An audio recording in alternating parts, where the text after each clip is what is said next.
Praise the lord. సమూయేలు మొదటి గ్రంథము 2వ అధ్యాయము 2వ వచనం. మన దేవుని వంటి ఆశ్రయదుర్గం ఏదియూ లేదు అనేటువంటి మాట మనకి కనబడుతుంది.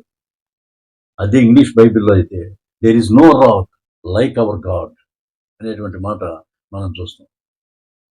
అంటే ఇక్కడ తెలుగులో ఆశ్రయదుర్గము, ఇంగ్లీష్లో రాక్ అనేటువంటి మాట, ఈ రెండు కూడా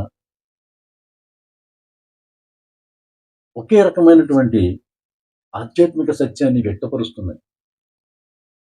రాక్ అనేది సూర్ అనే హెబ్రూ పదం నుండి వచ్చింది.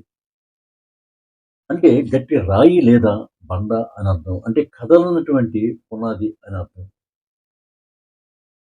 కష్టకాలంలో ఆశ్రయించేటటువంటి స్థలం అనమాట అది. ఆశ్రయదుర్గం అంటే అది కూడా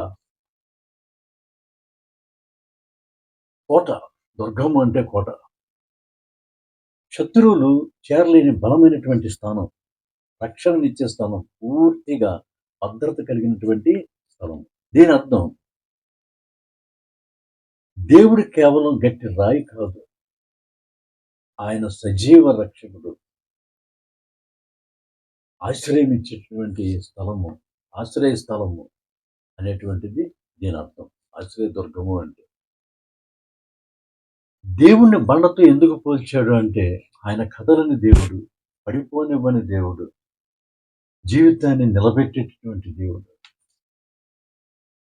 ఈ మాట మన దేవుని వంటి ఆశ్రయదుర్గం ఏదీ లేదనేటువంటి మాట ఎక్కడ, ఏ సందర్భంలో వచ్చిందంటే హన్నా చేస్తున్నటువంటి ప్రార్థనలో వచ్చింది. హన్నా పరిస్థితి ఎలా ఉండేదంటే చాలా నిరాశగా ఉండేది. హృదయంలోంచి ఎంతో లోతైనటువంటి బాధ. ఎందుకంటే ఆమెకి సంతానం లేదు, నలుగురిలో సూటిపోటి మాటలు. అయితే ఆ సమయంలో ఆమెను పడిపోనివ్వక దేవుడు ఆమెను నిలబెట్టి ఆయనకు ఆశ్రయంగా ఉండి ఆమెకు దుర్గంగా ఉన్నాడు. అంటే ఆమె దేవుని ఆశ్రయించినప్పుడు ఆయన ఆశ్రయదుర్గముగా ఆయన ఉన్నాడు. అన్నాకి సంతానాన్ని ఇచ్చాడు, అన్నాలో సంతోషాన్ని నింపాడు. అందుకే మన దేవుని వంటి ఆశ్రయదుర్గం ఏదీ లేదు అనే మాట అన్న చెప్పిందనమాట.